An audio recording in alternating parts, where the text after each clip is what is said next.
हरे कृष्णा प्रिय भक्तों, आज साथ मिलकर श्रवण करते हैं राधा अष्टमी की महिमा और फल। भद्रपद मास शुक्ल पक्ष की अष्टमी तिथि पर श्रीमती राधा रानी का प्रागट्य दिन आता है। यह दिन वैष्णव भक्तों के लिए श्री कृष्ण जन्माष्टमी जितना ही महत्वपूर्ण माना जाता है। जो भी भक्त यह कथा ध्यान से सुन लेता है उसे निर्जला उपवास के समान फल मिलता है।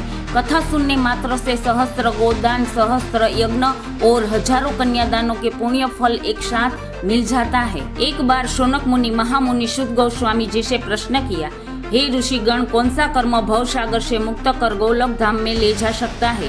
कृपया करके हमें बताइए। तभी शुद्ध गोस्वामी जी ने कहा, शौनक मुनियों, ये प्रश्न नारद मुनि ने ब्रह्मा जी से किया था। तभी ब्रह्मा जी ने उत्तर दिया था, यदि कोई मनुष्य राधाष्टमी का भक्ति पूर्वक पालन करता है तो करोड़ों जन्मों का पाप, यहाँ तक कि ब्रह्म हत्या जैसा महापाप भी क्षण भर में नष्ट हो जाता है। शास्त्रों और पुराणों में राधा अष्टमी का इतना अद्भुत महात्म्य बताया गया है कि नारद जैसे अमर भक्त, शिव, ब्रह्मा, विष्णु जैसे सृष्टिकर्ता भी राधा तत्व की पूर्ण व्याख्या नहीं कर पाए। राधा का स्वरूप इतना पावन है कि वे त्रिलोक्य की शतोगुणी, रजोगुणी, तमोगुणी ये सबसे परे शुद्ध सत्वमय शक्ति है। श्रीमती राधा रानी के चरणों से निकली प्रेम धारा साधारण जलधारा नहीं है, बल्कि भक्ति का अमृत स्तोत्र है। जीव के हृदय को धोकर पावन कर देती है। राधा केवल नाम नहीं है, राधा ही आनंद की अधिष्ठात्री देवी है, भक्ति की जननी है और प्रेम रस की साक्षात धारा है।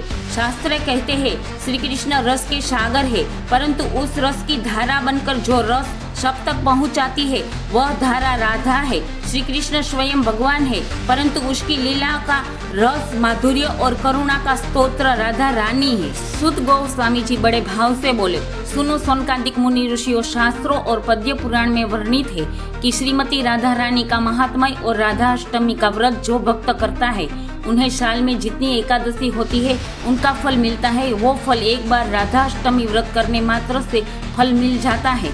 जो भी मनुष्य राधा अष्टमी के दिन निर्जला व्रत रखकर दोपहर 12 बजे तक भक्ति करता है उसे लाखों यज्ञों का पुण्य एक साथ फल मिल जाता है। सहस्त्रों गोदान करने से जो फल मिलता है वो फल राधाष्टमी के दिन व्रत रखने वाले सहज से प्राप्त कर लेता है। शास्त्रों में कहा गया है कि कन्यादान सबसे श्रेष्ठ दान है, किंतु राधाष्टमी का व्रत करने से हजारों कन्यादानों का फल एक साथ प्राप्त हो जाता है। श्रीमती राधा रानी का प्रागट्य दिन में दोपहर 12 बजे हुआ था। व्रत की संपूर्ण पूजा विधि कथा अंत में बताएंगे। इसीलिए संत जन कहते हैं, राधा नाम बिना कृष्ण नाम निष्फल है।